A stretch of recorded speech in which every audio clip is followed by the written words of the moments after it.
Okay, I'm gonna start.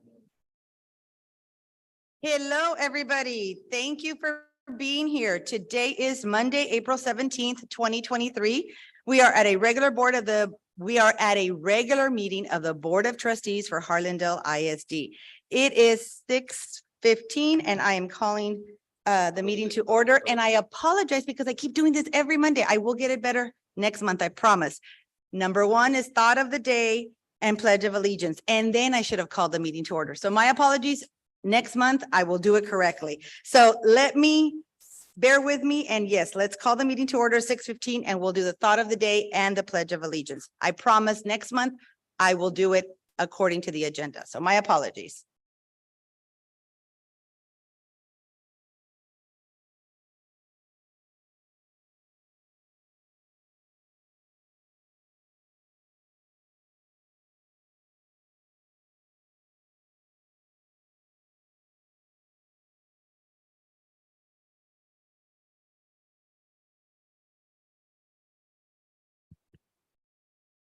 Good evening, Board President Cavazos, Harlandale ISD Board members, Superintendent Soto, Cabinet members, Dr. Castleberry, and the Harlandale community members. We would like to welcome you to Terra Wells Middle School. The quote of the day is by Christopher Robin, and I would like to dedicate this to all of the students across the district taking the English STAR test tomorrow.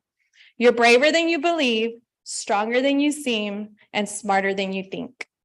Reciting the Pledge of Allegiance, our Superintendent Student Advisory Committee members, 7th grader Elisa Dominguez and 8th grader David Torres. Reciting the Texas Pledge in Spanish is 6th grader Talia Padilla. I would also like to thank our Terra Wells Student Council and NJHS members for greeting this evening.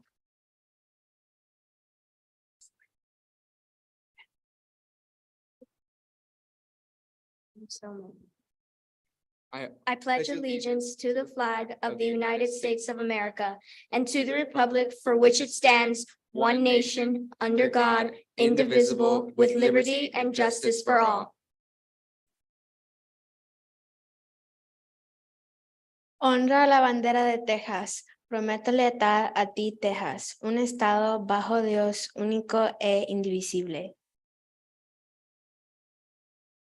Thank you. Thank you so much for hosting, and a shout out to my favorite actress over there, Elisa.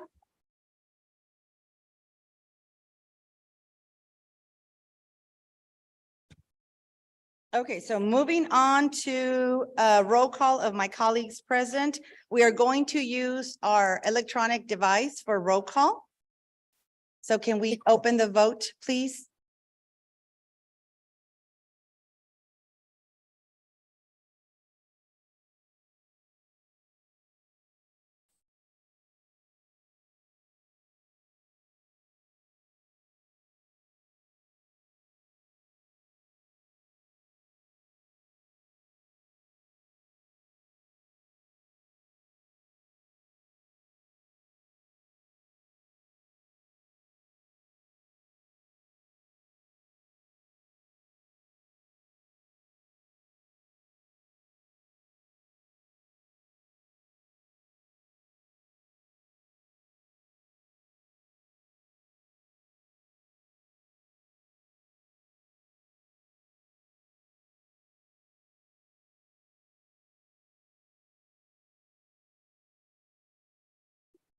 No, I don't think. Is it open already? Not yet? Okay.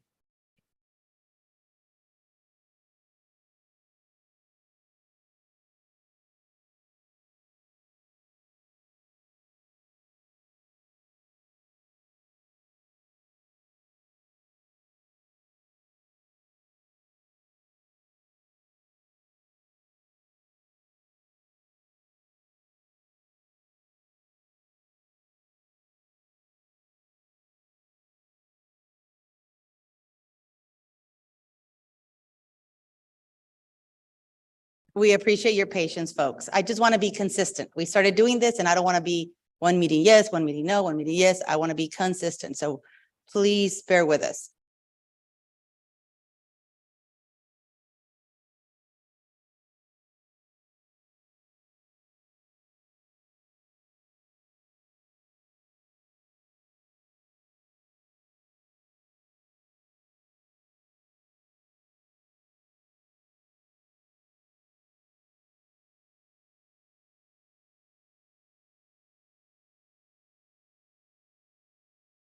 Well, not my choice, but we are having some technical difficulties. So I will have to do the roll call verbally like we used to do. So they can work on the technology and make sure it gets ready for when we start voting on agenda items. So roll call, Mrs. Carrillo, Present. Ms. Limon. Here. Mr. Mancha, Present. Mr. Moreno, Present, ma'am. Mr. Luna, Present. Mrs. Ortiz, Here. and myself, I am here. We do have a quorum. Mr. Soto, would you let us know who's here from cabinet and staff, please? Yes, Madam Chair, Board of Trustees, HISD Community. This evening, we have our Assistant Superintendent for Business, Mr. Richard Hernandez. Here. We have our Executive Director of Operations, Mr. Juan Hinojosa. Here.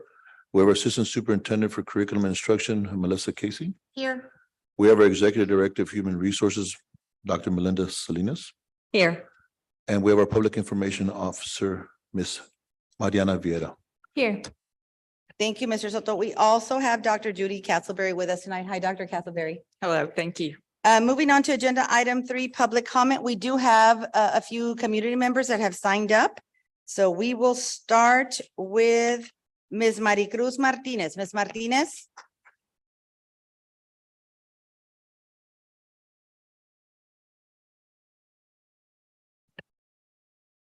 Ms. Martinez, I'm going to give you my little speech because I'll give it to everybody tonight. Thank you for signing up for public comment. The topics addressed shall be limited to those specifically included on the board's agenda and or district related. You have 3 minutes maximum to speak. There should be a timer on the screen giving you some guidance and allowing you the 3 minutes.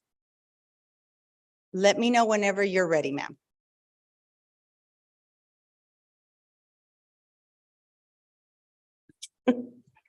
Thank you. Good evening to everyone. A true leader has the confidence to stand alone, the courage to make tough decisions, and the compassion to listen to the needs of others. A true leader does not set out to be a leader, but becomes one by the equality of their actions and the integrity of their intent. That is a quote by Douglas MacArthur on leadership. I have witnessed true leadership in recent weeks in our district. Even during very difficult times, I have witnessed a leader listen to all stakeholders in this district and decide according to what at the present time is best for the survival of our district. And for that, I wish to say thank you. We are now waiting on all those in the Senate who have all public school districts waiting anxiously for their decisions. As of today, the Senate debated and passed unanimously the state budget for the next 2 years. So yes, more money will come to public schools, but how much and what kind of, but this or that will be attached to it. Hopefully, we will know soon. Either way, in those debates and voting meetings, there is never a word spoken or action taken to support or take care of those hourly employees that remain in education through it all. The bus drivers, custodians, substitutes, paras, assistant teachers, or support staff on any level are never given a second thought during those debates. They are the ones who give and receive so little. Our great district would not run without them. Many could probably leave and make more money elsewhere, but they choose to stay. This is their district and this is their home. And we need to make sure to take care of them by paying them more hourly. If we say we are a family, then we need to take care of them accordingly. Many of them live paycheck to paycheck. When tragedies or illness strikes, their lives become almost unbearable. Making choices to pay a bill, buy medicines, or buy needed groceries is not secure, happy, or a safe way to live. I know this because that was once my plight. I know it all too well, and for many of my colleagues, that truth continues. It should not be like that. I know that you all know exactly what I am sharing is true. Please make sure to come together and unanimously vote on increasing our hourly employees' wages to a livable amount. We also need to do better at taking care of our support colleagues. Admin not allowing coworkers to help one another while at work by telling them that is not your job is not okay. And sending employees home for not wearing the correct color district shirt on any given day is not okay either. HISD, we need to do better by them, much better. Thank you so much for your time. Thank you, Ms. Martinez. Thank you so much. Next community member that signed up for public comment is Ms. Natalie Clifford. Ms. Clifford. Hello, Ms. Clifford. I'm going to give you my little speech. The topics addressed shall be limited to those specifically included on the board's agenda and or district related. You have a maximum of 3 minutes to speak, and there is a timer on the screen to give you some guidance, and we're ready whenever you are, ma'am. Good evening, Superintendent Soto, Board President Cavazos, board members, cabinet members, and Harlandale ISD community.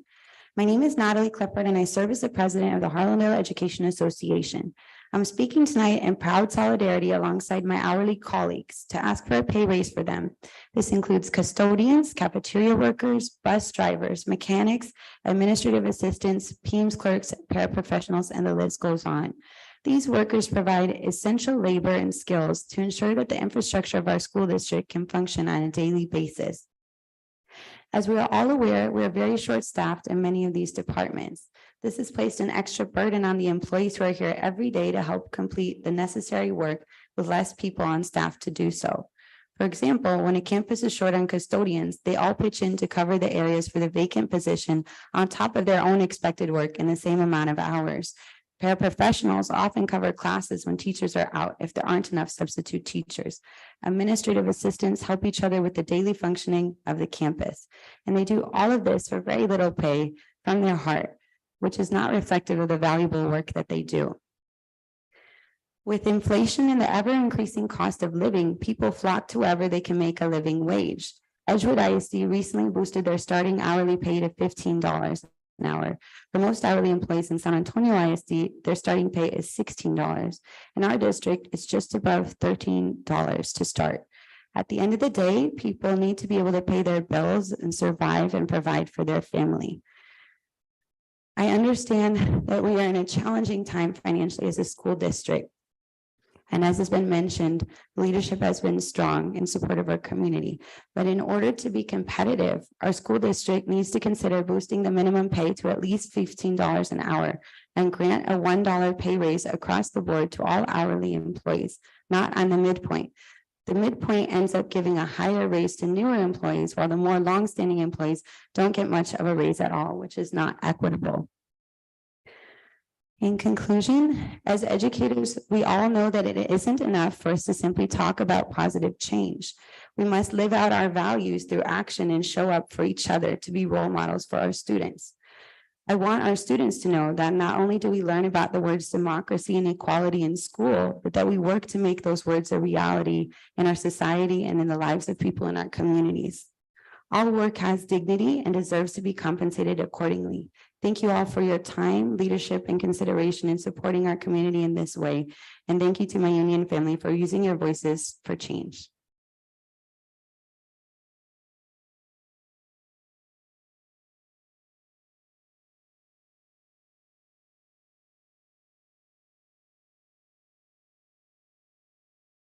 Thank you, Ms. Clifford. Next community member that signed up is Ms. Maria de la Cruz. Ms. de la Cruz, welcome. Thank you for signing up. The topics addressed shall be limited to those specifically included on the board's agenda and or district related. You have a 3-minute maximum to speak. Timer is on the screen to give you some guidance. Thank you. Good evening, everyone. My name is Maria de la Cruz. I am a single mother of a 15-year-old. I am a union member and I have been in the district for 2 years. I am speaking today to request a raise for all custodians and all hourly paid people working in the district.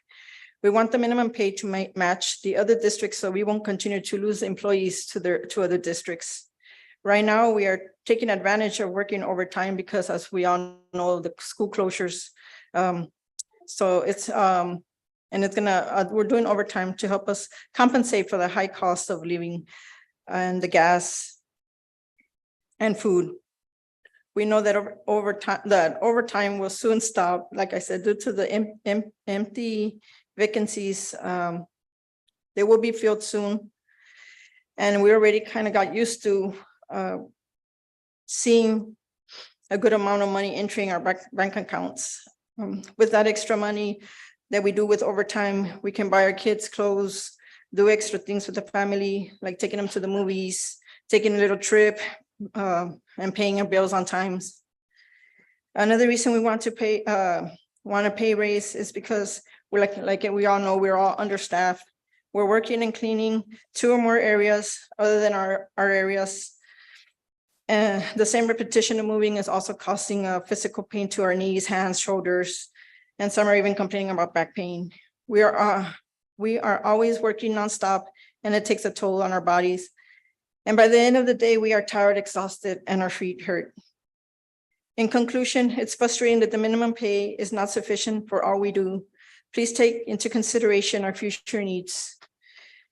We work hard trying to make the schools look presentable because there's a lot of us custodians and people, that work in this district that do take pride in working for our schools and in the Harlandale district. And it is frustrating that our district is one of the lowest minimum pay for all of us hourly pay. And if I'm not mistaken, our motto is here at Harlandale, we are family. So we would all like to be treated as one. Thank you.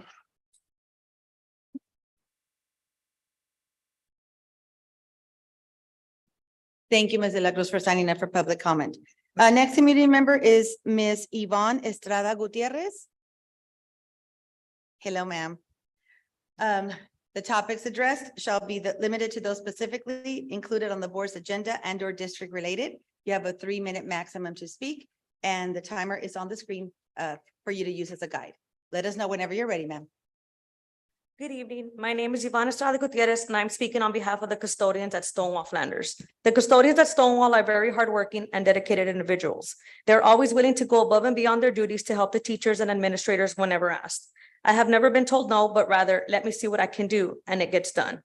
I see how hard they work during the school year and in the summer without air conditioning. I complain when my classroom is hot. I can only imagine how they feel as they labor to get the school up and running for the next school year. Seeing how hard they work and how little they get compensated saddens and infuriates me. I recently spoke to one who told me that they may quit Harlandale even though they love it because they are offered more money in SAISD or even at McDonald's. They shared their monthly salary, and how they manage to provide for their family is a mystery to me. After dedicating 10 years to Harlandale, they make less than $15 an hour. If we truly consider ourselves family, we should take care of one another, starting with those that take care of the schools. Another issue that has been brought to my attention is that there is no area manager. This creates many problems and makes their job more difficult. Custodians are afraid to ask for supplies.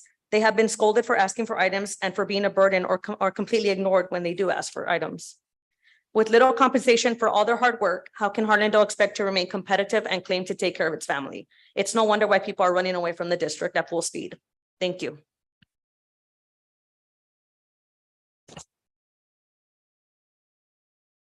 Thank you, Ms. Gutierrez, for signing up for public comment. Next community member is Emily Bassett. Ms. Bassett.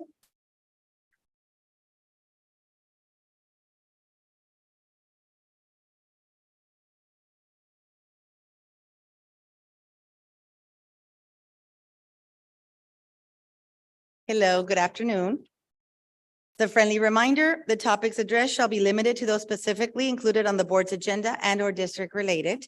You have a maximum of 3 minutes to speak. There is a timer on the screen to help you guide on those 3 minutes. And ma'am, we are ready whenever you are. Good evening. My name is Emily Baggett, and I am currently a Trinity University student. With the recent news of Harlandale's decision to close 4 elementary schools, I wanted to share my own experience as a student with schools closing and having to relocate. In August of 2017, Hurricane Harvey hit the Houston area. Harvey unfortunately caused my school to flood, and as a result, my school's entire population was moved to a distant school in our district. After it was determined that our school would be unable to be used, the administration immediately began discussing what to do with 2,600 students who suddenly did not have a school building. Many options were discussed that involved separating the student body, but our principal advocated that the students needed to be kept together as a means of maintaining normality in these unprecedented times. He believed that it was important to not further disrupt our community, and that by keeping the student body together, we would be better able to support those who had recently been displaced from their homes. Being a student who had been displaced due to Harvey, I was thankful that I was able to continue going to school with my friends as it helped relieve the stress of the situation. While I realize that these circumstances are different, I urge you to recognize the importance of positive social relationships when young students are faced with monumental change. Research done by Ben Kirshner, the chair of the Learning Sciences and Human Developmental Program at the University of Colorado Boulder, has shown that for many, relocating schools causes a decline in social relations because students and their families view their school as an integral part of their community. Additionally, research conducted by R. Michael Nelson and Teresa K. DeBacker of the University of Central Oklahoma and University of Oklahoma respectively shows the impact that positive social relationships can have on students' academic performance. Their research demonstrates that with the proper support system, students are more likely to be excited to come to school and be more engaged with material. Additionally, there's a positive correlation between students that perceive that they are valued and respected members of their classroom community and those who report higher self-efficacy and mastery, both of which are positively associated with student achievement. These upcoming changes will affect every aspect of these students' lives: new routines, new administrators, a new building, all in addition to the typical new school material and teachers. These adjustments are massive to young students whose routines are likely an essential part of their lives. During this time, it is vital that these young students are supported. I urge the district to prioritize making a plan to foster communities within the school. By encouraging and prioritizing giving students a sense of community, Harlandale can ensure that students find positive peer and teacher relations to ease the transition as well as promote higher educational achievement.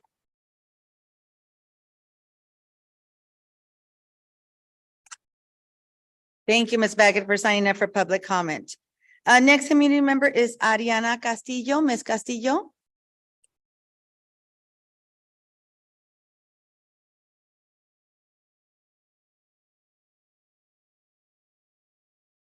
Hello, Ms. Castillo, welcome. As a friendly reminder, the topics addressed shall be limited to those specifically included on the board's agenda and or district related. You have a maximum of 3 minutes to speak. There's a timer on the screen to help guide you along. And we're ready whenever you are, ma'am. Sorry, thank you. Good evening. My name is Ariana Castillo and I'm a junior at Trinity University. I am currently working toward a career in education and hope to become an elementary school teacher one day. I attended Adams Elementary from 1st grade to 5th grade year.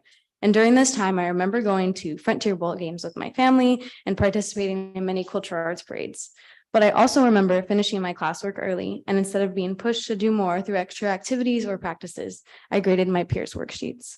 I wish I was given the chance to learn beyond just what the teacher had covered for the day. I eventually had the opportunity to participate in the Gifted and Talented program at my school. And while this was definitely a better way to spend my time as a student, it did not benefit me as much as I think intended. In all this experience, I got used to not having to work against a challenge. I thought I was the best and that there was nothing else for me to learn. Harlandale ISD was not the district I continued through after elementary school. My mom moved me away from the district in efforts to push me academically. I was moved to an idea school. This school gave me my first experience of a productive struggle, and that's exactly what it was, a struggle. When challenges did show up, I was frustrated and immediately wanted to quit. I experienced growing pains out of the mindset that if I wasn't already good at something, I wouldn't ever be. I can't help but think about where this all started, all the way back in elementary school. So in hearing about the recent school closures, it still hit close to home. I don't want to stand up here and complain about what has already been done, but remind you all of the opportunity that this brings. From my understanding and research, it is clear that enrollment and attendance have brought this unfortunate plan into action. I recognize that since my time in the district, much has been done to better support students academically. One example that comes to mind is the establishment of the STEM Early College. But I also know that there is much more to be done, even at the elementary school level. Raising academic expectations can not only push the students who are in the district beyond their abilities, but can help retain any students that might want to leave, just like I did. If teachers and staff are given meaningful support from their administration and even from this board, they will be better able to create an environment where each of their students feels successful and challenged.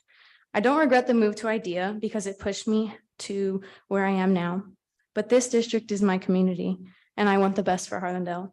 When it is time for me to begin my career as an elementary school teacher, I hope I can proudly join the district once again. This is a clean slate, just a reminder, this is a clean slate, not only to repurpose the buildings that these schools once were part of, but to repurpose the mission of the entire district. Thank you. Thank you, Ms. Castillo, for signing up for public comment. Next community member is Lauren Olivares. Ms. Olivares? Hello, good afternoon. The topics addressed shall be limited to those specifically included on the board's agenda and or district related. You have a maximum of 3 minutes to speak. The timer is on the screen for you to use as your guide. We're ready whenever you are, Ms. Olivares. Good evening, Superintendent Soto, board members, and Harlandale ISD community. My name is Lauren Olivares, and I am a sophomore at Trinity University. In my Schooling in America class, I was instructed to select a local district and investigate an issue currently facing the school community. I chose Harlandale because I grew up in San Antonio and am interested in issues pertaining to the South Side, as the South Side is the heart of San Antonio. The focus of my comment today is about securing pay equity for essential support professionals in the district. After spending some time researching Harlandale's struggle with faculty and staff retention, I identified non-competitive pay for hourly workers as one of the largest attributing factors to this problem. When compared to neighboring districts like Edgewood ISD, who just recently increased their pay for hourly workers to $15 an hour, the discrepancy between districts becomes apparent. Serving as the backbone of our schools, it is offensive how little ESPs are paid considering the amount of work they do to support our children's school experience.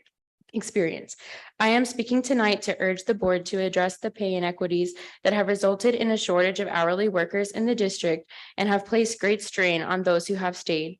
In order to ensure the retention of ESPs in Harlandale ISD, the district must offer competitive starting pay for its hourly workers whose roles are crucial to the district's functioning. Not only are starting pay rates for ESPs in Harlandale disproportionately low, but persisting gender pay gaps continue to plague Harlandale ISD's heavily Latina body of ESPs. When specifically broken down by race, studies by the University of Wisconsin show that Latina women have to work almost 300 more days in order to earn the same as a white man in comparable job environments. Hourly workers in Harlandale are typically not college educated and are often Spanish speaking or Latina, a demographic that is consistently underpaid in comparison to their white counterparts. We know that states and districts with higher ESP wages have been shown to have higher levels of student achievement and smaller achievement gaps due to higher achievement among Black and Latinx students.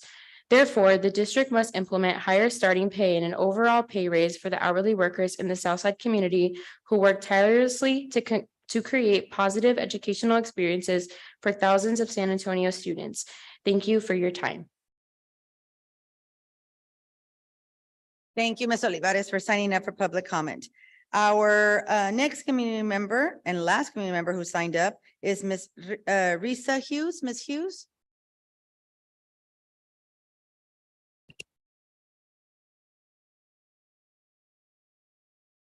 Hello, Ms. Hughes, welcome. Hi. It's a friendly reminder, the topics addressed shall be limited to those specifically included on the board's agenda and or district related. You have a maximum of 3 minutes to speak. The timer is on the screen to help you along. We're ready whenever you are, ma'am. Good evening. My name is Marissa Hughes, and I'm a junior at Trinity University, where I have spent the last month researching Harlandale ISD. I am here today to convey my profound concern regarding the compensation of the school district's employees. I am a firm believer that all school workers, not just teachers, but bus drivers, cafeteria workers, paraprofessionals, mechanics, and custodians too, should all be adequately compensated for their efforts and dedication. It is no secret that the cost of living in our area has been continuously rising, while earnings for many of our district's workers have remained fixed. This has placed a significant financial strain on many families who are already struggling to make ends meet. This is an urgent issue because it affects the well-being of not just the workers, but also their families and ultimately the children that they serve. The school employees play an important part in providing a secure and loving environment for students to learn and flourish. They deserve to be adequately compensated for their efforts and dedication. Unfortunately, many of these workers are barely scraping by, and to fend for themselves and their family, they may have to take on multiple occupations or work long hours. This financial strain can cause stress and fatigue, affecting the quality of service that they provide. In 2021, it was decided that paraprofessional and classified employees will be paid at least $13 per hour, and district officials said pay grade pay ranges will be adjusted accordingly. If you are unaware, the current minimum hourly pay for a custodian for the 2022 to 2023 school year has increased, but only to $13.10, which comes out to $27,353 a year before taxes. Today, the median rent price for a one-bedroom apartment in San Antonio is $1,049, which means a single adult should earn at least $42,080 to live comfortably in San Antonio. This means that a custodian that is spending time in the school, maintaining the facilities that shape children's futures, cannot even afford to live comfortably on their own, let alone with a family. The city of San Antonio will pay a custodian a minimum wage of $15 an hour, so what keeps them from finding another job? A common argument is that these employees should find other jobs if they're not satisfied. But who's going to serve lunch or clean the school? Because I'm sure it's not the principal or the superintendent that makes six figures. No, it is the underpaid hourly workers that choose to take on the extra workload on top of their own out of the kindness of their hearts because they take pride in their work. It is absolutely absurd that these workers are not recognized and do not receive the human decency that they deserve by being appropriately compensated. Thank you for your time. Thank you, Ms. Hughes. Moving on to agenda item 4, announcements. Is that Ms. Mariana?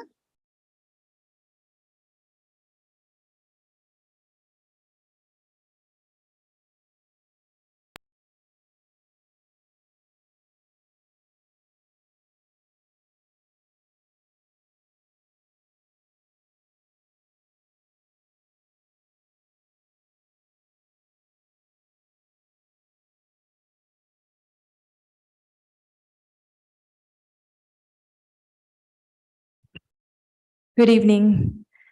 So as you know, we have our cultural arts fair this weekend. It's on Saturday. We start bright and early. Our descendant ceremony is at 8 a.m.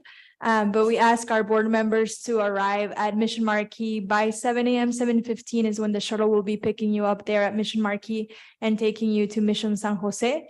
If you have a float for the parade, if we ask that float goes to the parade lineup before the descendant ceremony so that it's in the VIP area. And then after Mission San Jose, we will have a shuttle that will take you from Mission San Jose back to the parade lineup. And that's when we will be in the parade. We will end at Mission Marquee, and then our fair starts from 11 a.m. to 2 p.m. If you have any questions, all of the information also for our community can be found at harlandale.net/cultural arts fair.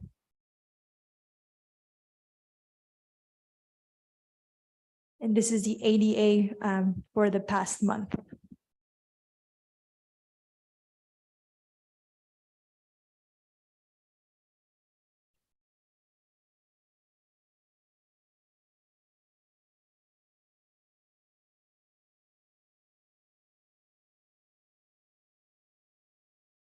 Any questions for Ms. Mariana on this particular slide?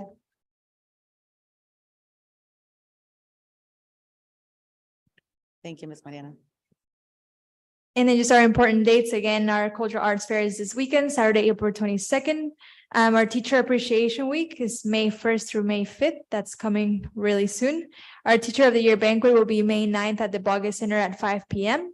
And then our graduations, May 30th will be Harlandale High School at 10 a.m. and McCollum High School at 2:30 p.m. at the Alamo Dome. And June 1st will be Frank Tejeda Academy at 10 a.m.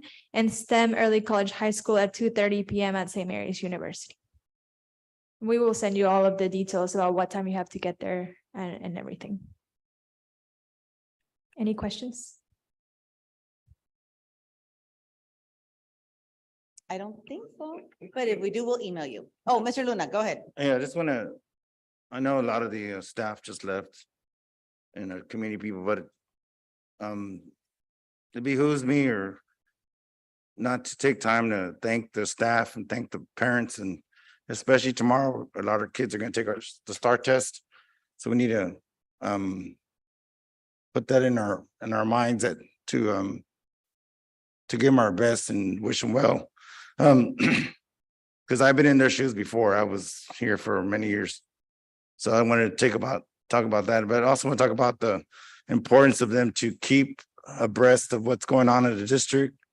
I had the privilege, I'm still wearing my band from going to the museum this past weekend, and it was an awesome event.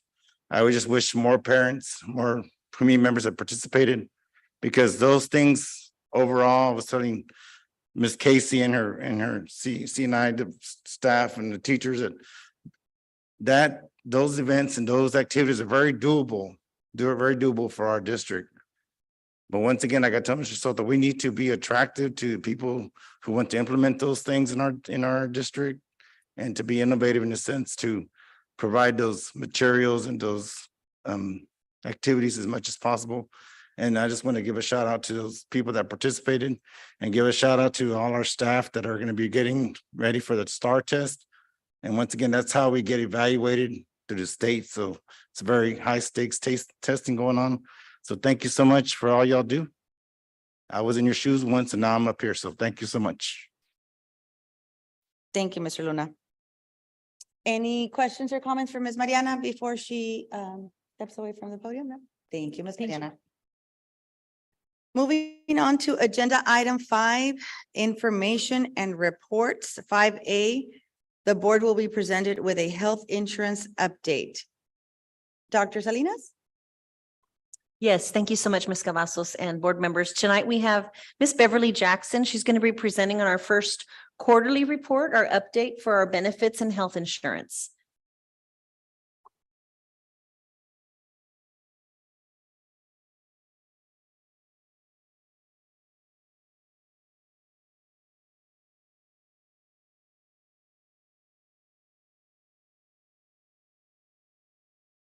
Madam Chair.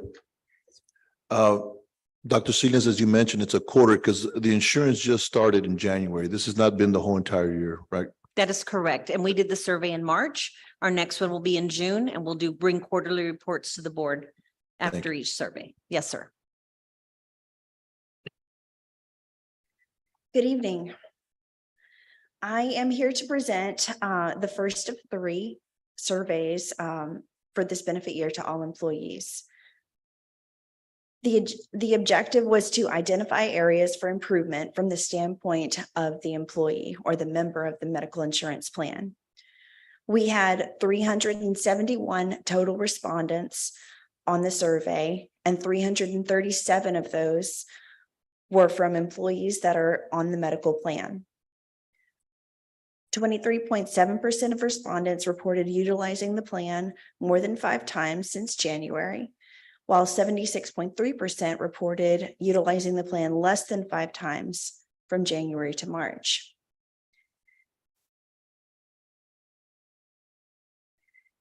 Nearly half of the respondents indicated that their prescription costs had decreased, and the 39 members who stated their prescription costs had increased were individually contacted to identify the reasons for these reported increased costs. We utilized our pharmacy benefit manager to get that member on a pathway to cost savings through the various programs that our PBM participates in. For timely resolution of insurance concerns, those members who indicated that their concerns had not yet been resolved as of the date of the survey were the focus, and so were contacted on an individual basis to determine what concerns still existed and what needed to be assisted.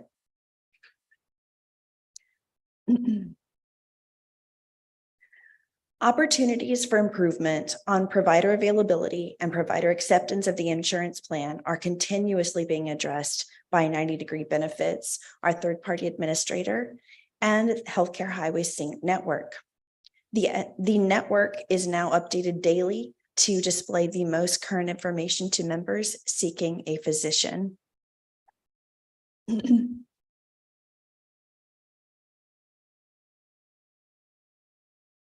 After a few concerns were submitted about the experience with Harlandale Clinic, HISD Benefits reached out to the physician and practice manager to take a collaborative approach in improving the member experience.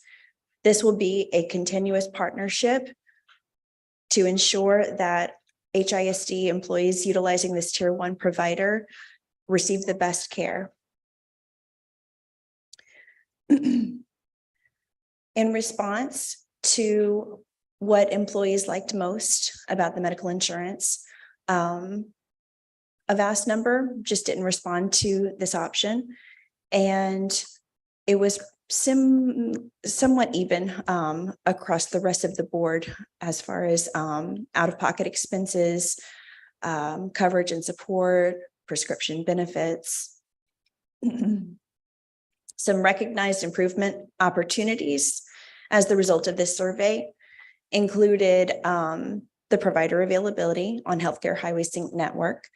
And so the updates are occurring daily, again, so that employees can have the most current information available to them. Provider acceptance, we have individually met with Gonzaga Medical Clinic, Health Texas, and other individual doctors and practices in order to urge them to utilize and place claims with our health insurance so that employees don't have to change providers.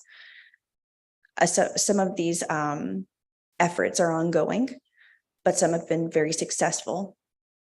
As far as system or information concerns, we've been meeting with staff one-on-one, not only myself, but also our account executives with 90-degree benefits, Southern Scripts, Brown & Brown Insurance, in order to fully understand what employee concerns are and making sure that they understand how to utilize the insurance. Out-of-pocket costs. We've been providing proactive guidance on how to use the insurance to reduce out-of-pocket costs.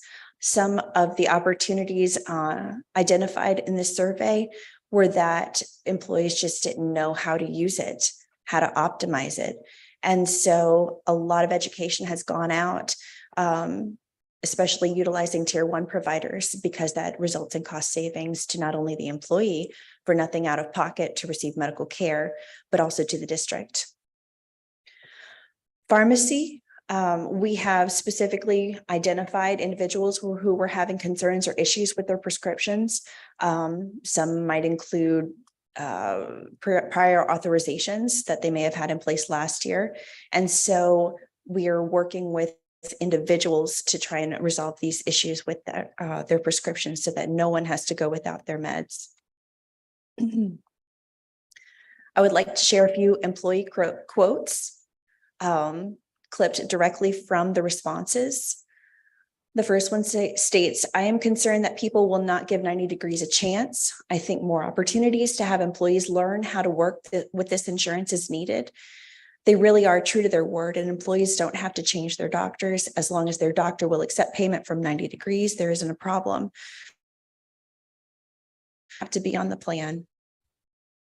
I have only had good experiences with 90 Degrees, HCH, and Compass RX. I was curious, not really concerned. Then when I have used any facet of the benefits, everything was great. It seems to be working fine so far. The insurance personnel have been very proactive trying to fix my prescriptions concern. I was contacted by Southern Scripts and they helped me get my medication. Yesterday, I received a call from my previous primary doctor and they informed me that they will be taking the insurance now. I love the coverage. I was able to use it with a provider that is not listed. I do not pay anything for my prescriptions. I'm very happy that we have a Harlandale clinic and there's no charge when I go to visit. I would love to see more Harlandale clinics for staff. No appointment required is priceless."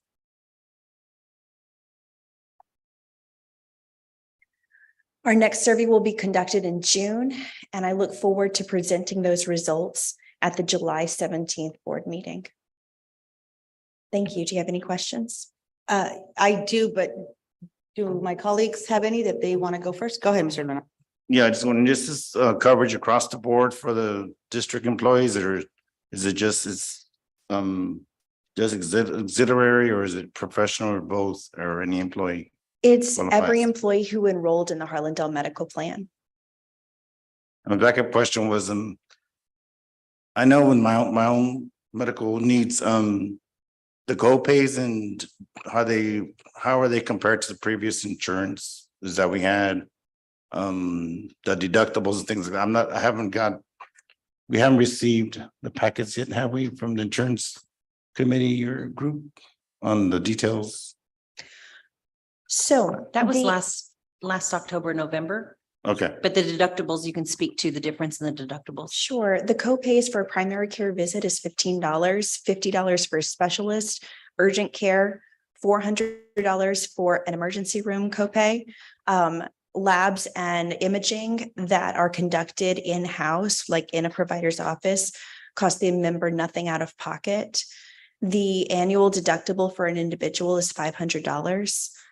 The max out of pocket for an individual is $5,600 for on an annual basis. And do we have an update? Is there an updated list of the people who do accept the insurance? I know like for Gonzaba was not on the plan, but now have they changed? Correct. Gonzaba has elected not to bill the plan. This is one of the providers that has been an ongoing topic to try and get them on board. At this time, they're choosing not to participate, but that doesn't mean we're going to give up.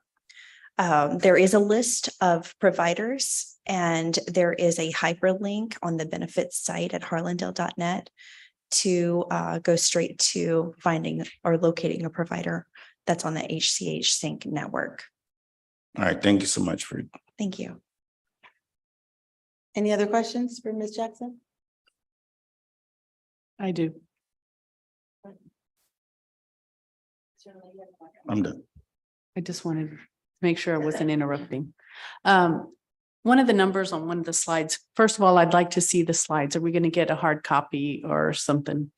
Yes, they'll go out in HH this week. Thank you.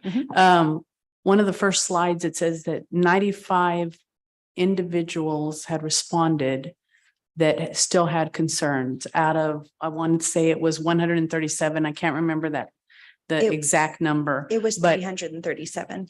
the 95 that still had issues that hadn't been resolved, are those issues that you have to resolve, or is it our contractor that's resolving those issues or working with them? We are working together collaboratively. We are constantly in communication on if 90-degree benefits, our account executive there, or Brown and Brown, our insurance broker, if those representatives are not getting an adequate feedback, or they're not able to contact the member's not picking up, things like that, they then escalate it to me, and then I initiate contact and let this member know this is not a spam call. We're trying to understand what's going on. How can we help you? It's been a very effective system, and having the three of us working together so consistently has resulted in quite a number of employee concerns being resolved timely. So when you say the three of us, you're talking about you as the Harlandale School District rep, and then the other two are our contractors? Correct. Brown and Brown, Lori Rice with Brown and Brown, our insurance broker, and Stacy Vargas, our account executive with 90-degree benefits, the third-party administrator. Thank you. Thank you. And Ms. Ortiz, we had some survey results that said we had poor customer service. Nobody was helping when we called. And one thing that they were able to do was actually listen to the calls, because every call is recorded. And so they were able to listen to the calls and either talk to Ms. Jackson about we need to talk to this employee, or talk to their employee saying this wasn't acceptable and this is how we need to respond in the future. I was just thinking about the few calls that I had received, and I was afraid you were by yourself trying to address this. And so I'm glad to hear that they're actually the contractors or the first line of defense is what I'm hearing. It depends. It depends on if the employee reaches out to me directly, because employees have felt a bit more comfortable going that approach. And then I escalate it for our account executives to follow up. It just depends on how the concern comes through. I just think that the comments that you received were good comments, on point comments, we have to give it a chance. And I think if we have an opportunity to work out the kinks, which I have told the naysayers that have contacted me, and I have referred them to poor Mr. Soto here. But I think that when I have talked to them, I have told them you have to give the system an opportunity to work, not just give it 30 seconds. They're not answering my phone, hang up, I'm going to go somewhere else, or go back to a caregiver that doesn't accept the insurance. And the other thing is that what I have found out is the few people that have called, the first thing I've asked them when they said that they have a caregiver that doesn't accept our insurance, I asked them, have you asked them if they will accept the insurance? Will they talk to somebody? And 100% of them have not asked their caregiver. Thank you. Thank you. Anybody else? Mr. Mancha? Madam Chair. How many people are enrolled completely? As of the last time I checked last week, it was approximately 1,060. 1,060? Correct. And how are we promoting the survey? I sent it out via email to all HISD. That's the only way. Yes, sir. Okay. So as we can see, it's not working. So can we come up with a better idea? Okay, great. My other concern is how many people have gone without medication because they're struggling with the prescriptions? Gone without medication that we know about? That you know about? Off the top of my head, every single person that we have contacted or who has reached out stating I have a week left, that means that that is an emergency. And so we reach out directly to the pharmacy benefit manager and they put an override in place until the paperwork can get worked out. The point is that no employee should go without their medication. Yeah, that was one of my concerns because I mean, I saw that on there and I'm under medication. So when I'm not able to afford my medication, one of my prescriptions cost $700 a month. And when I can't get that, then I get sick. So I got to go into the ER to be taken care of. And so, you know, we were struggling with the insurance. They finally tweeted out the problems. So it took a while. But, you know, $700, that's a lot of money coming out of somebody's personal pocket. So I really stress that we need to work on that pharmacy issue and also the promoting the survey. We need to get a better survey. In order for us to promote it, to make it a better, successful thing, we have to be able to get more surveys so that way more people can see that it's functioning either properly or improperly. But, you know, more than likely it's properly, they're not doing the survey, or hopefully that's what the case is. Thank you. Thank you. Anybody else? I do have, Mr. Moreno, no? I do have a couple of questions. So I'll piggyback off of what Ms. Ortiz said.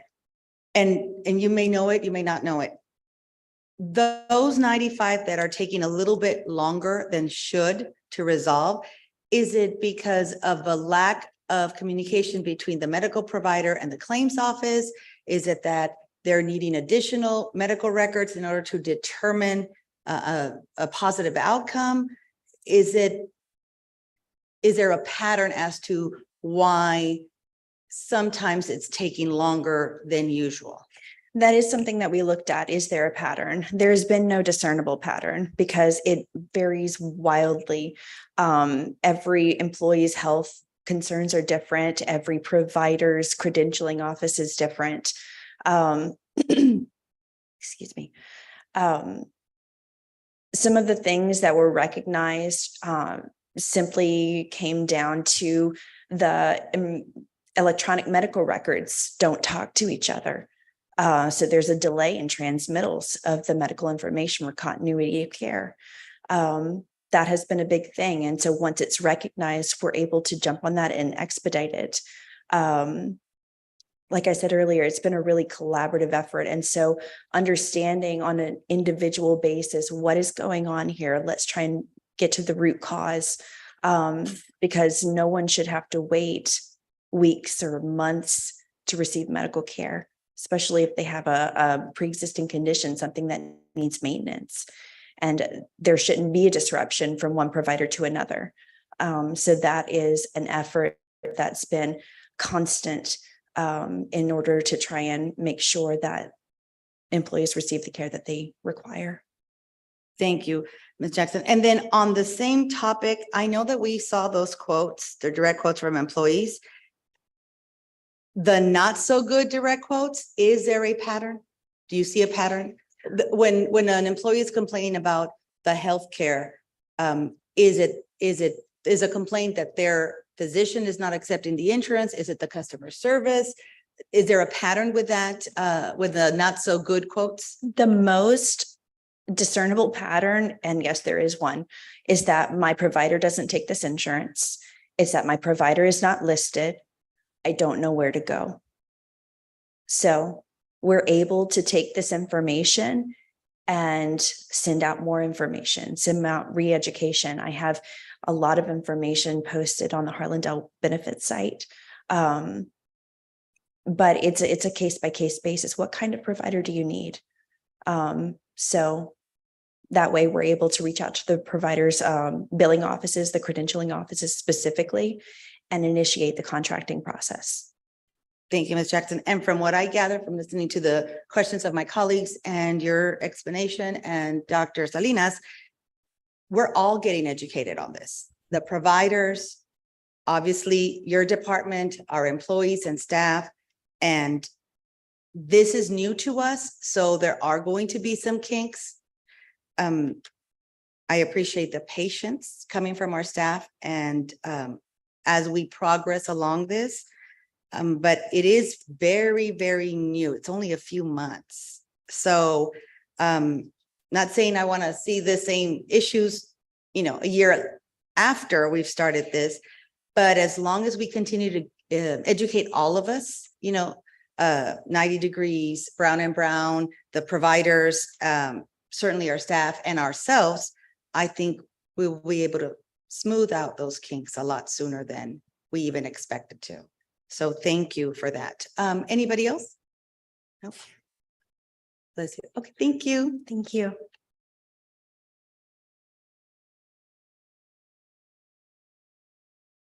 Moving on to agenda item 5B, is that Dr. Hinojosa?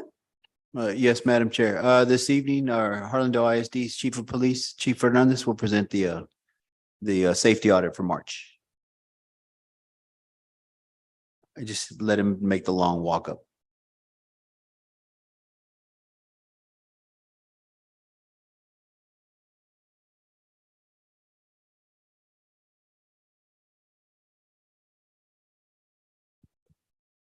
Good evening, Mr. Soto, board members. We had TA audits in March. Proud to say that 4 of our schools got audited without no findings. Harlandale Middle School.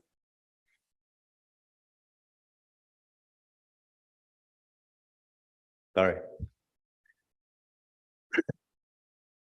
Harlandale Middle School, Rayburn, Gillette, and Schultz. So perfect. We got this month. So we'll see how it goes. So everything in March was okay, no issues. 100%, no findings. Thank you. Thank you for that. Thank you. Thank you to our staff for keeping us safe. Thank you. Thank you very much. Yes, good job. Moving on to agenda item 5C, that's Mrs. Ortiz.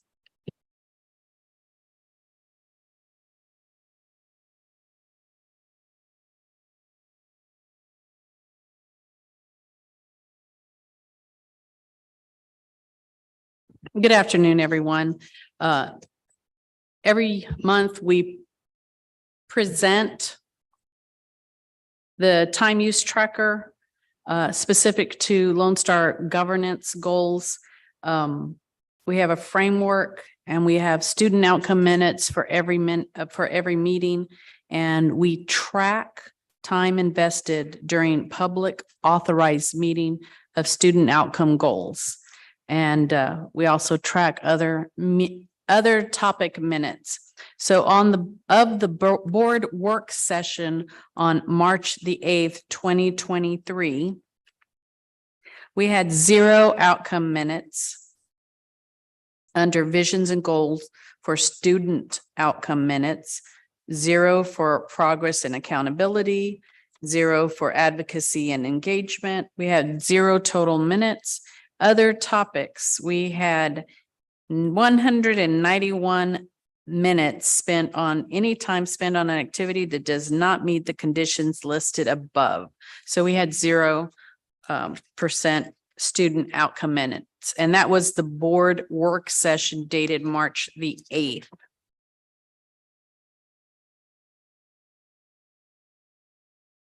The regular board meeting dated March the 20th. Under visions and goals, we had 0 student outcome minutes and we had 0 adult behavior minutes. On progress and accountability, we had 23 minutes receiving, discussing, and voting on student outcome goals monitoring reports according to the board adopted monitoring calendar. Under progress and accountability, we had those 23 minutes. We also had 34 minutes on adult behavior minutes, performing board evaluations using the Lone Star Governance Integrity Instrument. On systems and processes, we spent 154 minutes discussing, debating, and voting on other agenda items, including consent agenda items. On advocacy and engagement, we had 0 student outcome minutes. And so our totals were 23 student outcome minutes. We had 34 minutes of adult behavior minutes, and we had 154 of other topic minutes for a total of 211 minutes. 27% of those minutes were spent on student outcome and adult behavior minutes. 11% were spent on student outcome minutes. Thank you, Mrs. Ortiz. Is that? I've got one Oh, more. okay. And then. Sorry. That's okay. I just want to point out while you're gathering your documents is on the work sessions. We are not getting from our LSG coach any student outcome minutes because they mostly are not for academic purposes on those work sessions. So it's not that we're not investing our time in student outcome. It's just there are other presentations on our work session that are being brought to us. Okay, on special called LSG team building minutes on March 22nd. On visions and goals, we spent no time on student outcome minutes or adult behavior minutes. On progress and accountability, we spent 0 minutes on student outcome or adult behavior.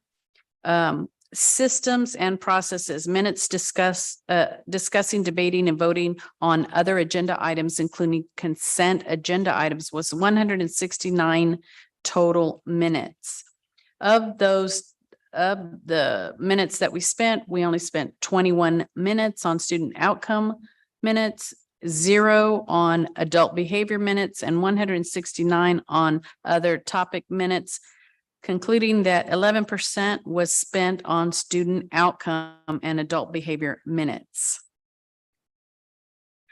On the special called meeting on March the 27th, 2023, on visions and gold, we had student outcome minutes, 0 spent, adult behavior minutes, 0, progress and accountability, 0, adult behavior minutes, 0, 73 minutes on systems and processes.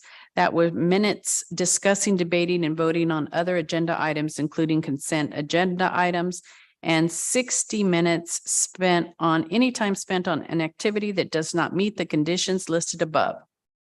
We had 133 minutes that were spent in that meeting. 0% were spent on student outcome and adult behavior minutes.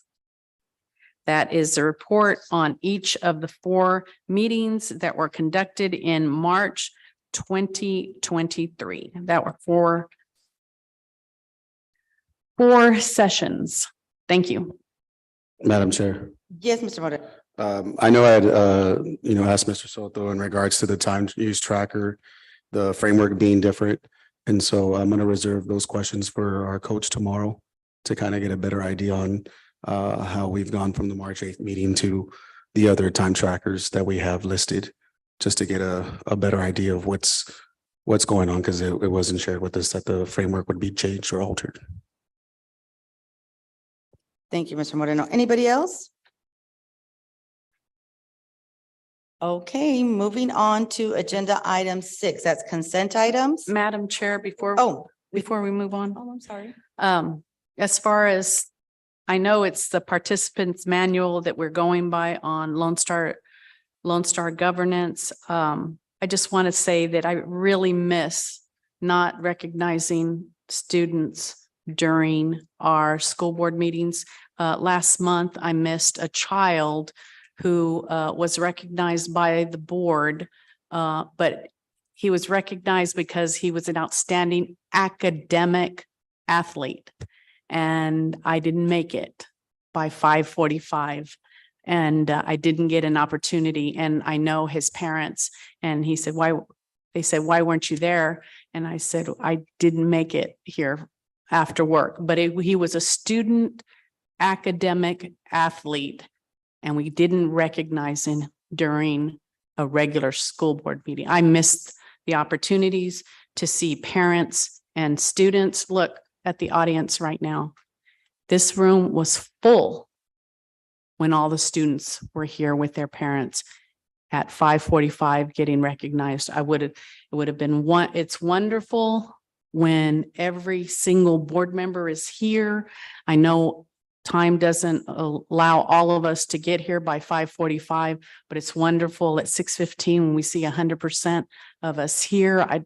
I just miss the opportunity for all 7 of us to participate with those students, whatever it is that the school district recognizes them for, because we know extracurricular activities, they would not be participating in extracurricular activities if they did not meet student academics. And so I just wanted to say that. Thank you. Thank you, Mrs. Ortiz. Madam Chair, Yes, Mr. Moreno. are we moving on to item 6?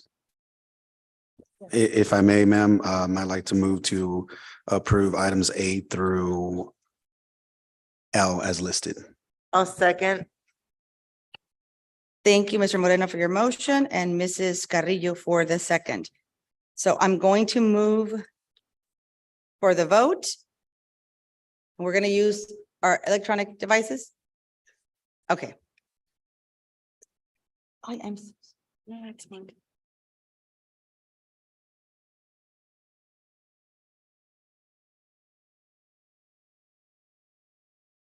This would be agenda item 6A, B, C, D, E, F, G, H, I, J, K, and L. All consent items.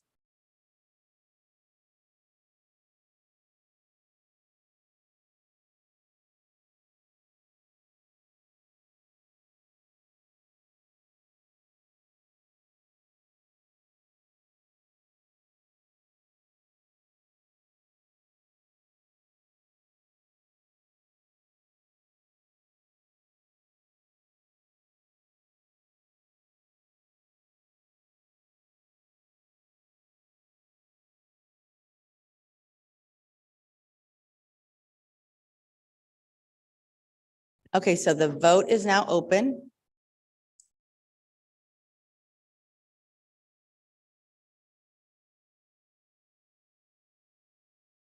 Everybody has had a chance to vote.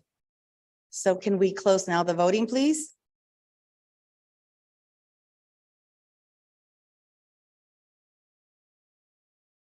So we have 7 votes for yes for consent item 6A through L. All consent item motions pass.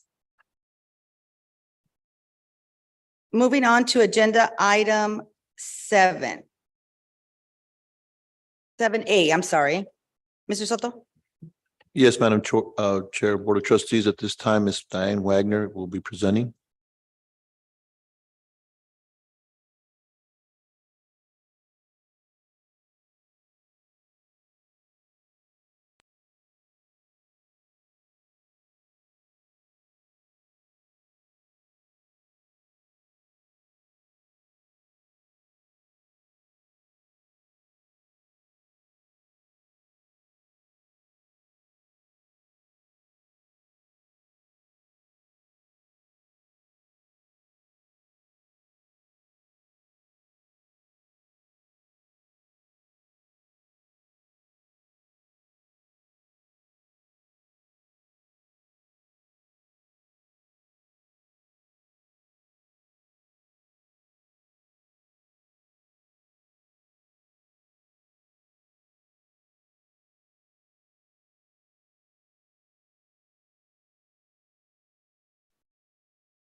Good evening, Board President Cavazos, Mr. Soto, board members, administration, cabinet, and distinguished guests.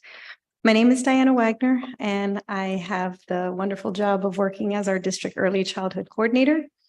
And tonight I'd like to present to you the end of year results for May 2022 in our early math for our pre-K Harlandale and Avance classrooms.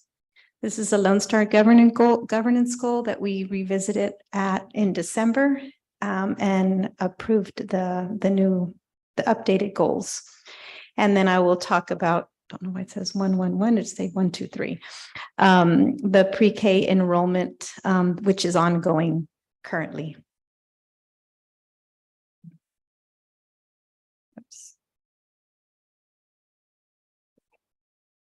As always, I like to put our Harlandale pre-K early mission as we continue to provide high quality pre-kinder for all of our students that meets the developmental needs of all of our students towards success in kindergarten and beyond, in consideration that we have our 3-year-olds preparing for 4-year-old program and our 4-year-olds preparing for kindergarten. The recommended update to the Lone Star governance goal for pre-K math, the GPM 3.1 was the percentage of pre-K students meeting or mastering number concepts and operations was to increase from 60 to 65% by 2023. And the percentage of pre-K students meeting or mastering spatial relationships and shapes would increase from 60% to 65% by 2023. And of course, the goals that we updated were approved in December of 2022. Looking at the end of the year math goals, our target for our pre-K students was 60%. Again, our students did exceed the goal for a total of 88.2%. And this encompasses both the counting, the quantifying, and the connecting numbers to numerals. On average, they do really well. This is from keeping in mind that the majority of our classrooms are all mixed with 3 and 4-year-olds, where we have 3 that are designated just 3 and older 4s. The second goal that had the understanding spatial relationships and understanding shapes, the target goal for the end of the year, May 2022, was at 60%. And again, our pre-K students did exceed that target with our goal scores showing the percentage of 75.51%. So again, the students are doing very well in those areas, and we're always looking to improve how we can continue to challenge our students and get them better and better in all areas, especially in the areas of reading and math. Does anybody have any questions about the exceeded goals that were met at the end of the year 2022? Any questions?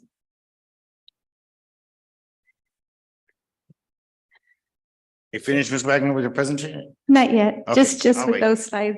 I'll wait till the very end. You might answer my question. Okay, no problem. So in case you didn't know, I know you get the messages on the phone, but we are actually in our final week of pre-K enrollment. We started in February this year, just to kind of coincide with all of the other districts and public private schools weeks and things of that sort. So we started our open enrollment in February, and we will finish our enrollment this Thursday at Fenley, where this will be enrollment number 14. So we have had 13 very successful pre-K enrollments. We will be at Stonewall Flanders at the Fenley Center this Thursday from 8:30 to 6 to provide the late night for our parents who perhaps were not able to make it to any of our other events. Overall, we have seen between 20 and 30 families at each of our events, which we are thrilled about, with their both 3 and 4-year-olds. And so they're also very, very positive and very optimistic about bringing their babies to Harlandale. And of course, we assure them that they have a classroom and that we're looking forward to having them in our district. Again, as a reminder, pre-K does use Teaching Strategies Gold as our assessment tool, and our curriculum is Frog Street for both Harlandale and Avance. You'll see that we currently have our Harlandale classrooms, our Avance classrooms, and the one employee only program at this time. I will take questions, Mr. Luna. Mr. Luna? Yes, I was gonna look at that last slide to see how many were, if the data was presented, I guess address Mr. Soto, is the data presented by campus?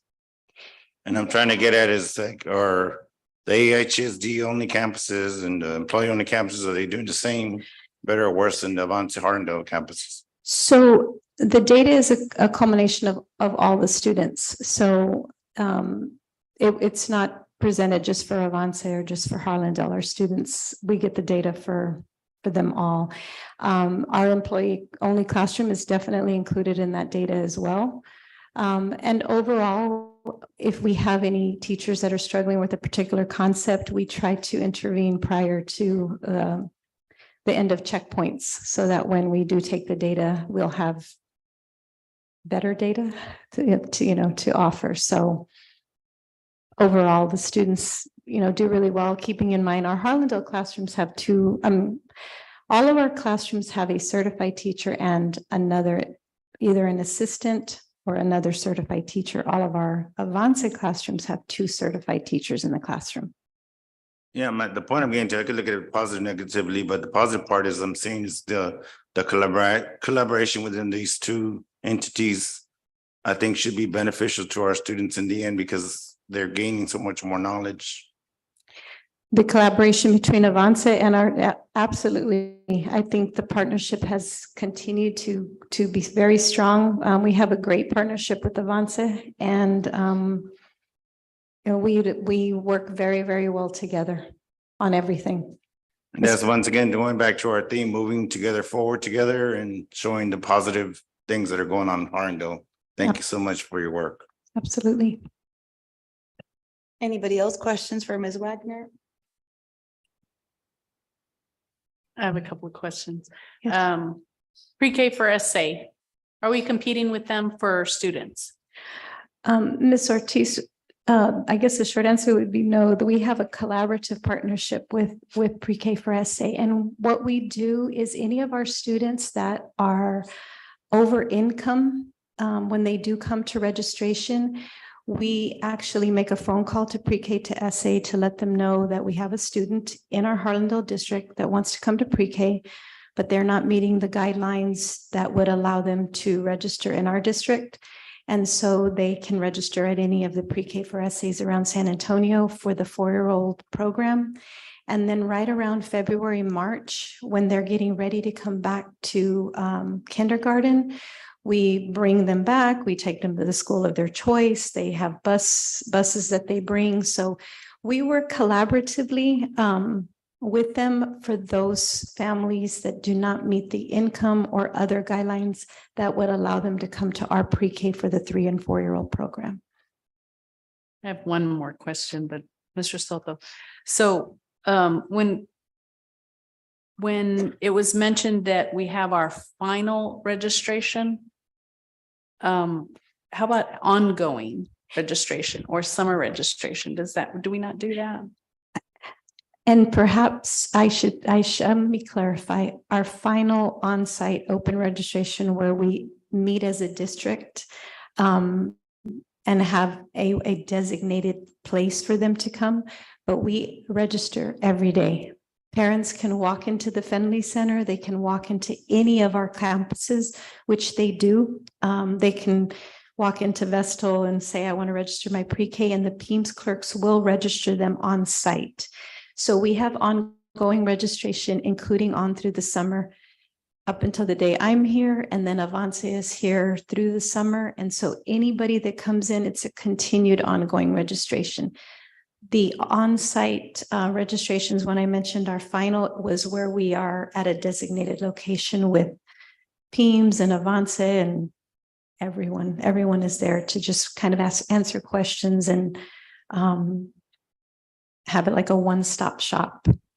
But we have had 14 of those from February to this week. Madam my Chair. Ms. Ortiz, that's a good point. Yeah, and because we're sending out phone blasts, we're sending out text messages, and we're on our website. So we can also put something, as you said, Ms. Wagner, this is still ongoing. Please visit your neighborhood school to register your pre-K. So they won't think that it was just a blast during that time that we were doing these 14 weeks. And my last question, how many opportunities did we provide for our working class folks, like after hours opportunities? So after normal work hours, like after 5:30? So we have one designated day that we have, like I mentioned this week. However, Avanza and Dina and I will make ourselves available for parents who do want to come in. Maybe they want to come in during a lunch hour. We have had several of, I'm going to say more than 15 just in the last month, where a parent says, I'm starting a new job and I cannot get away. We'll let them know, how can we make this work? We've had parents who will come and pick up a packet, take it home, fill it out, and email documents. Dina's been real good about meeting them at the school. Like, you know, I have my other children that I'm going to drop off and I have this packet. I don't know what to do, and we'll meet them there. So we have worked with families to accommodate their schedules. But for the most part, we've had very good presence at our enrollment events. And we've had parents that show up really early because we're there like 7:15 just to kind of get set up. And there'll be parents waiting and they'll say, can we register right now? Do we have to wait till 8:30? And we're like, oh, come in, you're here, we'll do it. So everybody's always been very accommodating. So if there is somebody who can't make that time, we will make the time for them. And again, Avanza has been extremely accommodating to say, just today, we have a parent who wants to start this year and the baby's 4 and they had to move from a Northside campus. She lost her job. And so she's back here living with a relative and the baby had to leave Northside. So she called and she said, is there any way I can get my baby in school now? So there goes the phone calls and the collaboration. She starts her new job on Thursday. So Avanza will meet her tomorrow at 11 to take the enrollment. And then we'll take the packet and the baby will start by Friday. The baby will be in. So she sent all her documents today. So we always try to help them. We don't want to lose them. We want them now. Thank you for that information, but I was asking specifically do we do any after hours?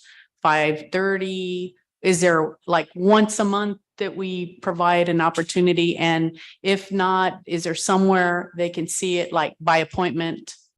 By appointment after hours or by appointment or something like that? Is there anything like that? So we currently do not do that, but that is something we can explore and offer. It would require us to staff that as well, but that is something we can look at.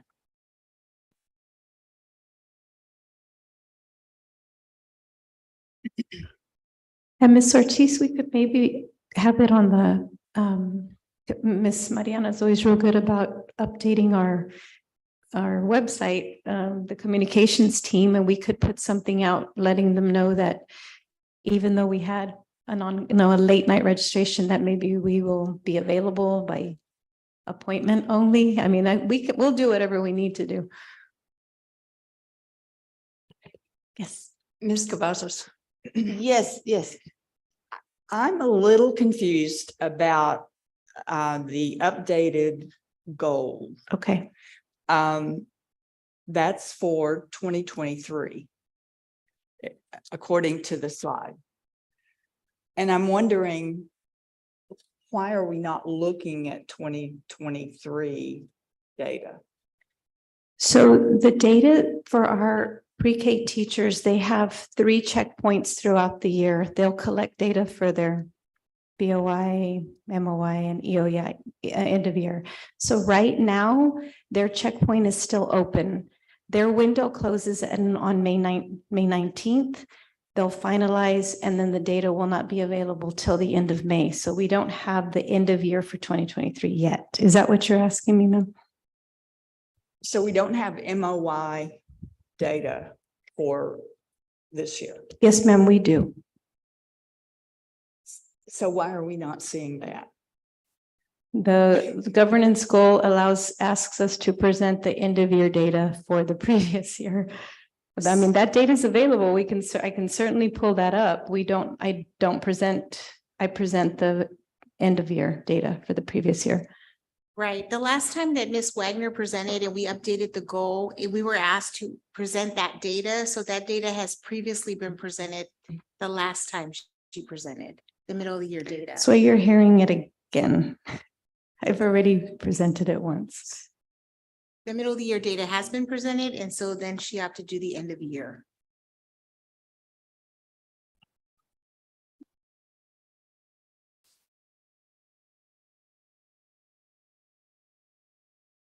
I have a question. Anybody else? Madam Chair, Yes, Mr. Van. if I may,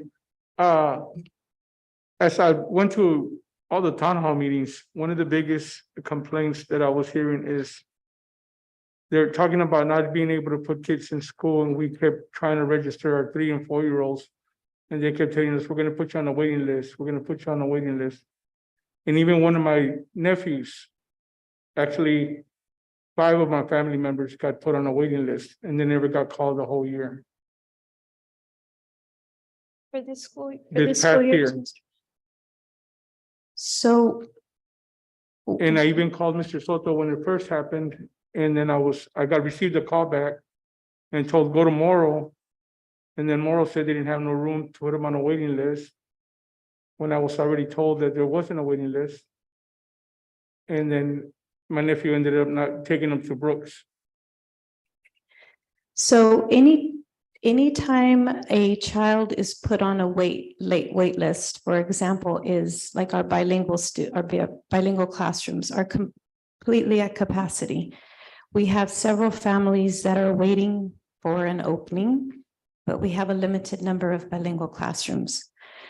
In Harlandale, and I'm thinking if your nephew was slotted to go to Morrill. It was Gilbert that he was supposed to go to, and he's not bilingual. It Okay. wasn't a bilingual class. Okay, And then the other one was Stonewall Flanders. The other one was Collier, Columbia Heights, and Schultz. Okay. And they were all told the same thing, that there was no room, that they were gonna be put on a waiting list. so if a student was slotted to go to Gilbert or Collier, those are Avance class only campuses. And a family has to qualify for Avance first. We try to qualify from Avance first. My wife taught pre-K for almost 25 years, so I know the rules and Yes. the regulations and. So I'm thinking if they were waiting and they didn't qualify for Avance, then they had to come to one of the Harlandale only campuses.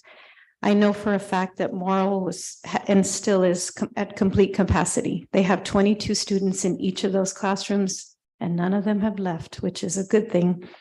However, we do offer families other campuses dependent upon where they want to drive to. A lot of our families want to be close to where they're at. That particular situation, I don't know what happened with Avance. I know a lot of times children will wait if there's a document missing or parents need to bring items. That's the only time I know that we can't move forward with the registration if there's documents missing. And I do know that there's always ongoing efforts to contact families to bring the documents or send them in. I know just at Morrill, we were full in September and we're still full to this day. That would be the only time that we would put a child on a waiting list, but we would always offer them another campus if we had room. And that's why I mentioned bilingual, because we have a lot of. In Morrill was the school that they sent them to, and they still, when we got there, they told us there was no room. He was supposed to go to Gilbert's. Gilbert's told him there was no room, so then he went to Morrill by recommendation from staff to try Morrill, because Morrill had room for 2 more kids. Mhm. And we took him over there and they told us the same thing, that he was gonna be put on a waiting list. Well, I will say that Avanza is absolutely full as of like, even right now, they have one spot open. This and- was the beginning of the year, Yeah. not right now. This was when school started and it was gonna be his first year. And if it was Avanza, there is a possibility that it was full because all of our 3-year-olds who fill out their commitment letter, they automatically roll over and it can make a class full on the first day of school. That's the past. My concern is we need to try not to do that, is what I'm getting at, because that's what in all the town hall meetings, that was the parents' biggest complaints. I couldn't get my kid registered. I was told I was gonna be put on a waiting list. I never got a call. I never received a call. I never got nothing back. So at least from each town hall meeting, at least I had 5 or 6 parents come up to me and told me the same story. 2 were school teachers that, and I asked them to speak up, and they did speak up, and they told us about, how about allowing some of the staff and their kids would stay in the district. I will definitely take that back to when we meet with Avanza every week to voice those concerns. I know we're limited on staff as well, I mean, ourselves, but we definitely, we do our best to get back to families. And we have to put them on a wait list. I mentioned we offer them another campus, but sometimes we don't have the spots. We only have so many classrooms. I wish we had more. It's what we have right now, but I will certainly take that information back, Mr. Mancha. Madam Chair, Yes, ma'am. Ms. Wagner, I do have a question in Yes. regards to the essay for you at the pre-K for USA. You were stating that some of our students that are pre-K, they don't qualify. So they're sent over to pre-K for you. Do you keep track of how many students and do they actually come back, to us? We do keep track of them, ma'am. We have them in a database that shows if they fill out an application with pre-K for SA and if they actually attend, because we have to keep track of their attendance as well. So that is something that the district keeps track of. And then again, they invite Harlandale to be part of their open house. And then we get to meet the families who are bringing their kindergarten students back. And I mean, my first year was here right before COVID. And so we would all get on a bus and we'd come back and we'd meet all the, these are our campuses, like a showcase. So we do definitely keep track of them. And then if they drop out of pre-K for SA, they notify us about that as well. Thank you so much for that. Ms. Wagner, anybody else? I have a question. So on your slide, you said you had, as of today, for example, the enrollment between Harlandale and Avance totals 833. Any chance you know what that total was last year? Definitely less. I can give you that number because I presented it, but we have I think it's about 160 students more this year than we did last year. Okay, I just wanted a ballpark figure. I Yes, don't ma'am. need exact numbers. Thank you. Anybody else? Madam Chair, Yes, Mr. Luna. just a few comments. I know, getting back to our pre-K for SA, or we don't have a contract, but I was there when it all started, so I know the history. And I just ran into pre-K for SA yesterday at the book festival.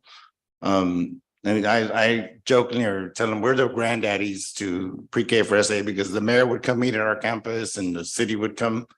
And so they got the idea really from our partnership together. Right. And so the collaboration has been that we've been able to go as pre-K teachers to go to get training at their wonderful facilities. I mean, they have outdoor science, they have drama, they have a lot of fantastic things going on in pre-K for SA. But we get the same training to bring back to our campuses, which is beneficial to our students. And so that's why, we're not in competition because there's a lot of kids out there. And so the other point is that I have heard complaints in the past. I think it's getting better, but there's still concern of people wondering where they're going to be next year. So I'm glad that this is going on already.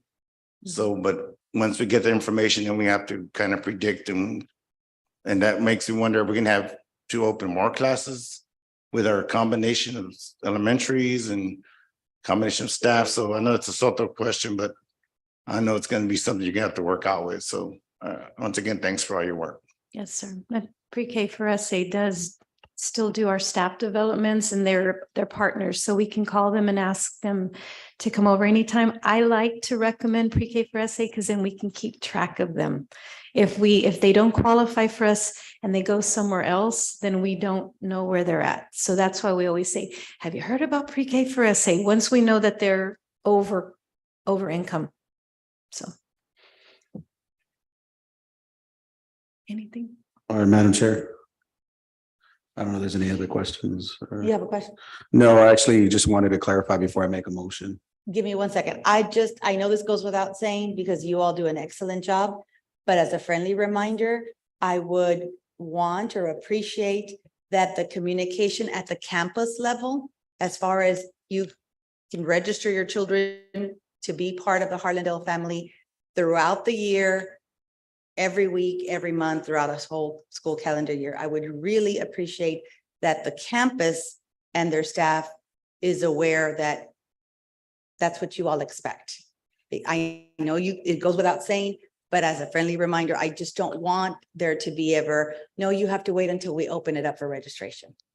Okay. The ongoing registration will be a priority as soon as I get back to work Thank you, tomorrow. Ms. Wagner. Thank you. I know you're already on top of it, but I just thought, let me just throw a little friendly reminder. Not a problem. Mr. Moreno, yes, sir. Yes, I guess just to clarify, I guess Mr. Soto, and you can direct it towards whomever. I know based off of us getting this information back in November and then I guess voting for it in December, I just want to be clear on what we need a motion here. So are we saying GPM 3.1? Because it seems like we might have already approved GPM 3.1 as listed there, or GPM 3.4, or are we just, am I going to say both? Yeah, Mr. Moreno, I would just approve the presentation as noted by Ms. Wagner. And I'm assuming that's kind of why we were just presented with the information that we already had versus having the end of the year or the middle of the year data. Okay. So I'm going to go ahead and make a motion. So I'm going to move to approve the LSG presentation GPM 3.1 percentage of pre-K students meet or mastering number, concepts, and operations will increase from 60% to 65% by 2023. GPM 3.4 percentage of pre-K students meeting or mastering spatial relationships and shapes will increase from 60% to 65% by 2023. I'll second. Thank you. I'm going to move forward with the vote. Thank you, Ms. Wagner. We're going to do it electronically. So can we please open up the vote?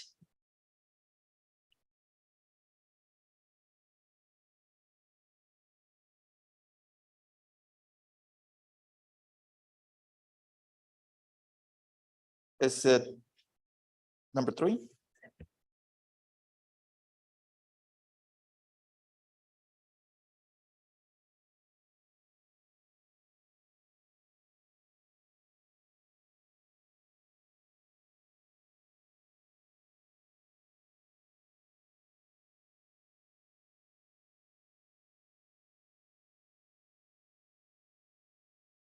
Do I open the vote? Yes, please, if you don't mind opening the vote, yes. And this is for the approval of the presentation as given tonight. Okay, so it's open to vote?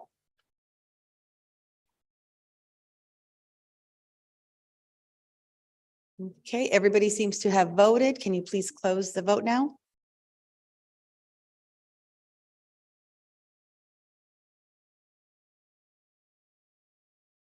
So agenda item 7A passes with a total of 7 votes for yes. Motion passes. Moving on to agenda item 7B, that is to accept the corrected board quarterly progress tracker for March 20th, 2023. I believe we had 14%. And Miss Linda McAnally, our LSG coach, went back and found where we were able to acknowledge some percentages of student outcome goals. So we are going from the presented 14% to Ms. McAnally's correction of student outcome minutes is actually 17%. So Madam Chair. we're doing better than I thought. Yes. Yes, yes, that's a good thing. So. Are you, You gonna do a motion? yeah, are we going to do a motion to accept? I move to accept the corrected board quarterly progress tracker for March 20th, 2023. Thank you, Ms. Ortiz. Is there a second? Thank you, Ms. Limon. So I will move for the vote electronically, please, for us to accept the corrected board quarterly progress tracker for March 20th, 2023.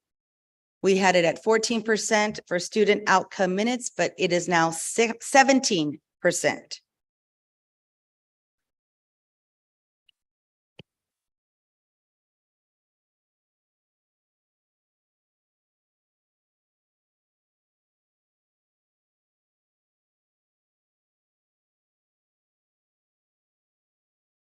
Okay, it is now open to vote. Okay, everybody's voted. Can we close now, please?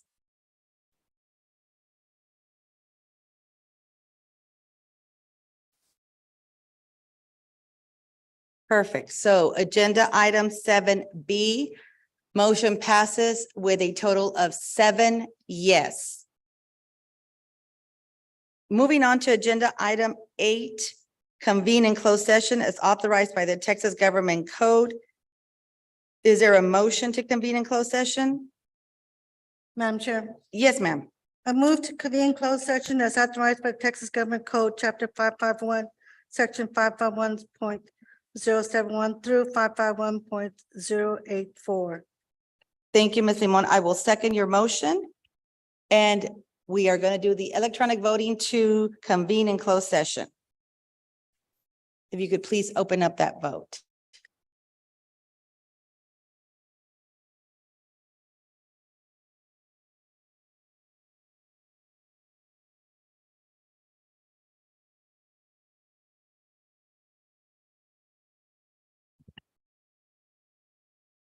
Can we close the vote now?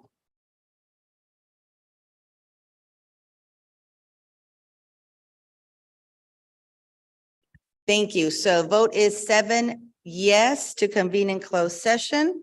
It is 7:58.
Okay, we are back in open session. It is 8:57.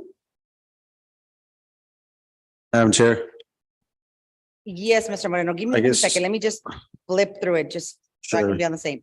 So, agenda item 8A, no action taken at this time by the board. Agenda item 8B, no action taken at this time by the board. if I may, Madam Chair, one thing, just is the possible action was just because there isn't staff that was above a certain level? That's why we have to make a motion for A or no? On C. On C, that's where the motion, On A or C, because I know we had a resignation. on 8C. Am I wrong? That's correct. In general, Mr. Soto has the authority for directors and below, and the ones you guys are approving are those above, which were on that list. Tab 4, yeah. So that's correct. So whether it's A, part of the just personal report, no, so it'll be C, because that's where it talks about administrators. Yeah, so C is the only, 8A, no action taken at this time by the board. 8B, no action taken at this time by the board. And 8C, Mr. Moreno, you can move with your motion. Was that your question, Mr. Moreno? Yeah, I just don't want to disclose the position of the person that was resigning, Which position was, I don't. because there is a resignation. No? Yeah, To we don't as approve 'em. Discussed, okay. So moving to item C, I'll move to approve and the 2023-2024 school administrators, professional probationary contracts, principal administrator, professional term contracts, and administrative professional non-certified contract. I'll second. Thank you. I'm going to move for the vote. So can we open the vote, please?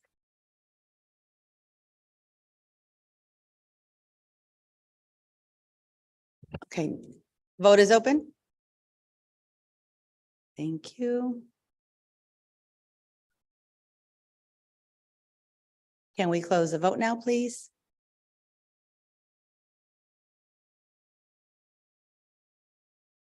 So this is for agenda item 8C. It's a total of 7 votes, 7 yes.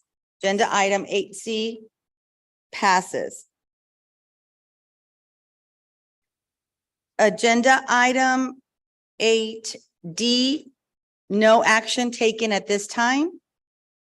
Agenda item 8E, I move to approve the settlement of the ongoing litigation styled Harlandale ISD versus affiliated FM Insurance Company in the United States District Court for the Western District of Texas, San Antonio Division, Civil Action Number 522 CV 00319, Texas Government Code 551.071. Move to approve the settlement of the ongoing as discussed in closed session. Is there I'll a second? Thank you, Ms. Ortiz and Ms. Carrillo for the second, and we can open up the vote, please.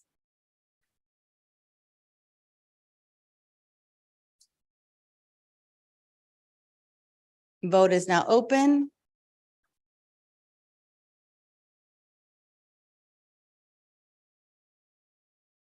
Okay, we've all voted. Can you please close the vote?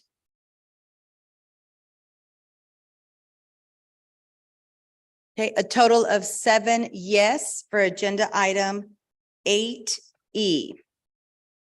Moving on to agenda item 10, adjourn tonight's meeting. Is there a motion? Madam Chair, I move to adjourn. Thank you, Ms. Carrillo. Is there a second? I'll second. Okay, we are going to move for the vote now to adjourn tonight's meeting. And the vote is open.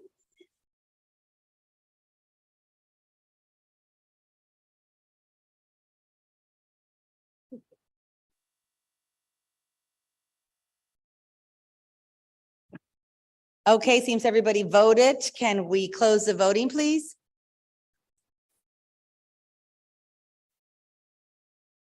So a total of 7 votes for yes to adjourn tonight's meeting. It is 9:02. Tonight's meeting is adjourned. Thank you.